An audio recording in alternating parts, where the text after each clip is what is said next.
Just days before the Mueller report is released, at least by next week, the Attorney General William Barr yesterday turning the tables on the investigation into President Trump's campaign. Listen to this. I am reviewing the conduct of the investigation and trying to get my arms around all the aspects of the counterintelligence investigation that was conducted during the summer of 2016. Obviously, if there's a predicate for an investigation, it'll be conducted. This, as our next guest says, he's taking action to stop leaks in Washington by sending criminal referrals to the Department of Justice. Congressman Devin Nunes is the ranking member on the House Intel Committee and joins us right now from Statuary Hall. Congressman, good morning to you. Good morning, Steve. It's morning in America. Isn't it great to have a real Attorney General doing his job? Well, what's he talking about? What's he talking about looking into? Well, look, we're going to send over referrals that we've been investigating for 2.5 years. We've been looking at FISA abuse, manipulation of intelligence, leaks, lying to Congress. So those are going to go over to the Attorney General. We're going to notify him that we're prepared to send those over, and then we'll be ready to brief him at his convenience. So you have got a list of names of people you suspect of criminal activity in the run-up to the investigation. But then yesterday he was talking about how he's reviewing the conduct of the FBI's original look into the Russia collusion thing with the Trump campaign. So we're talking about two separate things. Well, right. That's very serious because, as you know, for a long time, FBI, DOJ have been claiming that they didn't do anything until the end of July. That's not true. This investigation started in early 2016, and I actually believe it's possible it even started in late 2015. Wow. And so these are some of the things that we want to make sure that we brief the Attorney General on so that he knows. Because, look, we have a lot of sources, right, that have come to us, that have brought us information, great Americans who did the right thing to come forward because they knew that the Department of Justice and the FBI that they love had run amok under the previous administration. Well, that's good news to everybody who's interested in, finally seeing how all the dots are connected, because it's been such a gray area for so long. Meanwhile, it's been a long road on this, and the American people are frustrated. So we need to bring finality to this. I know you're frustrated because you have filed a $150 million lawsuit against McClatchy newspapers because you say they defamed you with a headline and a story about a charity fundraiser, right? Yeah, so what we're doing is we sued Twitter because they were shadow banning me. They're banning conservatives a few weeks ago. We're taking it to the courts. Now we're looking at McClatchy, but we're actually going to go after several news media outlets. It is not okay. We're public figures. You're a public figure. I'm a public figure. You can say mean things to us all you want, but you cannot accuse us maliciously of committing federal crimes over and over and over again. And you know this because you guys had to cover a lot of this over the course of the last 2 years. Don't forget, McClatchy is also the biggest perpetrator of fake news. They're the ones that said that Cohen was in Prague. It was all nonsense, and they need to retract those fake news stories. Well, Congressman, they have put out a statement regarding it. They say that your lawsuit represents a baseless attack on local journalism and a free press at a time when local journalism is facing more pressing and urgent challenges. The lawsuit is an unproductive distraction and a misuse of the judicial system. What do you say to McClatchy? I am absolutely sure that they do not want this to get to discovery so that we find out who their sources are. Somebody gave them the phony information that the National Rifle Association was involved with Russia collusion. Somebody gave them the phony information that Cohen was in Prague when he wasn't. Somebody gave them phony information about me that they ran over and over again across all of their platforms and digitally, accusing me of federal crimes. That's not okay. So they can talk all they want, but we'll see them in court. All right, you will indeed. All right, Congressman Devin Nunes, thank you very much for joining us today from Statuary Hall. Thank you, sir.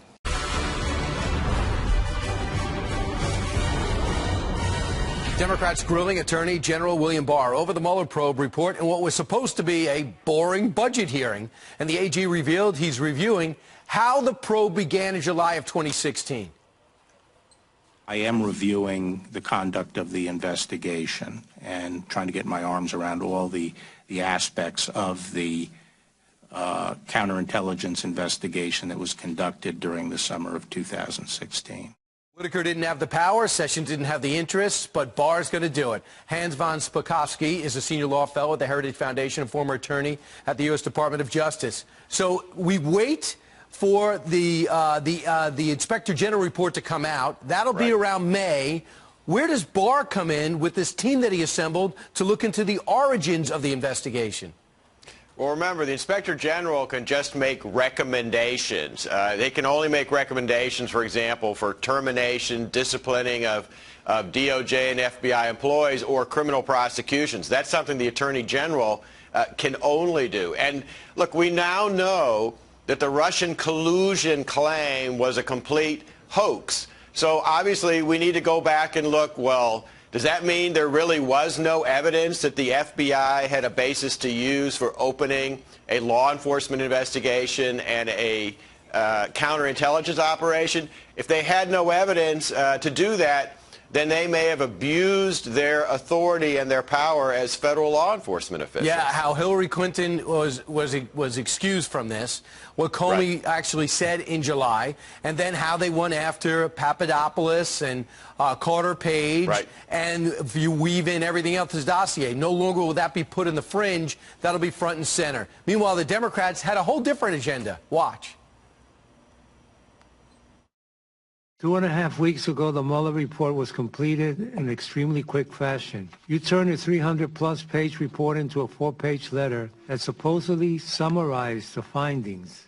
I want to address a serious oversight matter, your unacceptable handling of Special Counsel Robert Mueller's report. Hans, he kept his composure. I know it's going to be increased today in front of the Senate. But they went over and they said Mueller turned down the opportunity to review the summary. They knew about the general feelings of the report before they actually got the 400 pages. It looks like Rod Rosenstein was updated along the way that possibly that there was no collusion. And March 5th is when they found out obstruction was still up in the air. What else did you get from that line of questioning? Well, the questioning was wrong in saying that it was a summary of the report. It was not a summary of the report. The letter that Barr sent over was, look, here are the conclusions of the report. And the conclusion of the report obviously is the most important thing. No obstruction of justice, no evidence of collusion. You know, the other thing they kept doing was they kept bullying Barr into trying to force him to turn over the entire report when they know he can't do it because of federal law and Justice Department protocols. And Nadler says, after listening to him, he plans on using a subpoena to get the grand jury testimony. He's not going to get the grand jury testimony. No, he can't. Federal law prohibits the release of grand jury information and evidence. And Barr, like I said, Barr was steadfast. They're going through the report. He's working with Bob Mueller and the Bob Mueller team to take out materials that the law says they can't release, and that includes grand jury material and classified material. And I actually admire Barr for standing up to the committee and not giving in, particularly because he's trying to follow the law, which the committee is not doing. Which is different from the Starr report. Many of these rules were because of the Starr report.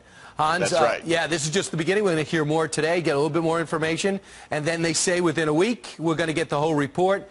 Then if there's even one redaction, the Democrats will say cover up. Hans, thanks so much.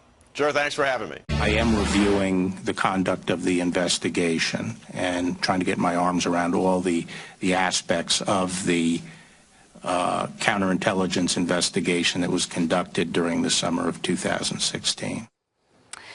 Attorney General William Barr says his DOJ is investigating the investigators behind the Russia probe as Democrats tear into his handling of Robert Mueller's final report. So will the president and Republican lawmakers finally get answers to the questions that they have been asking really since the election? Here to weigh in on that is attorney and former prosecutor Elliot Phillick. Thanks so much for coming on this morning. Thank you. Good morning. Phase 2, I guess, of the Russia probe. Right. This one, the president's probably going to like a lot more. Absolutely. Yeah. Look, Bill Barr demonstrated yesterday that he's a pro. He faced these attacks that are not really based in evidence that he may have mischaracterized the Mueller report. There's just nothing to back that up. And why would he misrepresent it? He knows the report is going to be made largely public. He said in his testimony, which was a revelation, that he gave Mueller the opportunity to review this letter before it was released. Why would he allow Mueller to review this letter if it in any way misrepresented the contents of the Mueller report? And what do you think it says that Mueller from what we've heard anyway, has said, no, I don't need to see this, putting his trust in him. Exactly. Mueller has shown faith in Barr. Barr, at his confirmation hearing, said, I know Robert Mueller. I have faith in him. I'm not going to interfere in his report. I'm not going to rush him to finish the report. By all accounts, he honored those commitments. Yeah. I mean, you look at this thing, and it's almost like the Democrats, in a way, are trying to push this idea that Bob Mueller is bound and gagged in a basement somewhere, unable to defend himself as Bill Barr's out there just lying about the investigation. And it really seems like this is a panic move. You could kind of feel it in this hearing. They need something. They need something negative. They tied everything to this investigation for 2 years, and it fell flat. Look at the 2 lines of attack so far. They said the letter was too short because it was 4 pages. Okay, let me be clear. Whether the letter was 4 pages, 40 pages, 400 pages. So long as the letter didn't point the finger at the president, Jerry Nadler was not going to be happy. And let me flip it around. Let's say it had been a 1-page letter, but it said the president is a crook, he's a thief, he should be impeached. Do you think Jerry Nadler would be out there complaining, saying, oh, I'm so upset the letter is so short? Could have been 1 sentence. Right. He would have been thrilled. Well, and also the fact you keep hearing this, I just feel like it's pounded every single day that he only took 2 days, 48 hours to summarize nearly 400 pages or 400 plus pages. Another completely specious charge. Look, let's remember, Barr was sworn in on February 14th, 6 weeks before the report came out. Okay, as soon as he was sworn in, he became Mueller's boss. There's no reason to think he wasn't immediately debriefed, was fully aware throughout those 6 weeks of what the findings were and what the underlying evidence was in relation to the report. So when he gets the report, this isn't a new revelation. He knows what's coming. And there's a lot of disappointment that this thing didn't last a little bit longer to get us into, 2019, 2020, a little deeper into it so that it could have affected the election. And now we're going to flip it, right? We're going to go, you've got Horowitz is investigating FISA abuse. Right. He's going to come up in May or June. Right. And then Bill Barr is going to look into that himself. That could be the investigation that leads into that could be interesting. Look, I agree with you, and let's let the prosecutors do their jobs, not the politicians. Devin Nunes wants to make referrals. That's fine. I have more faith. I already had faith in Barr because he has a long, distinguished career of public service. But I have even more faith in him. He handled himself very well yesterday. All right. He did. Thank you so much for your Thanks. time. Thank you. Appreciate it.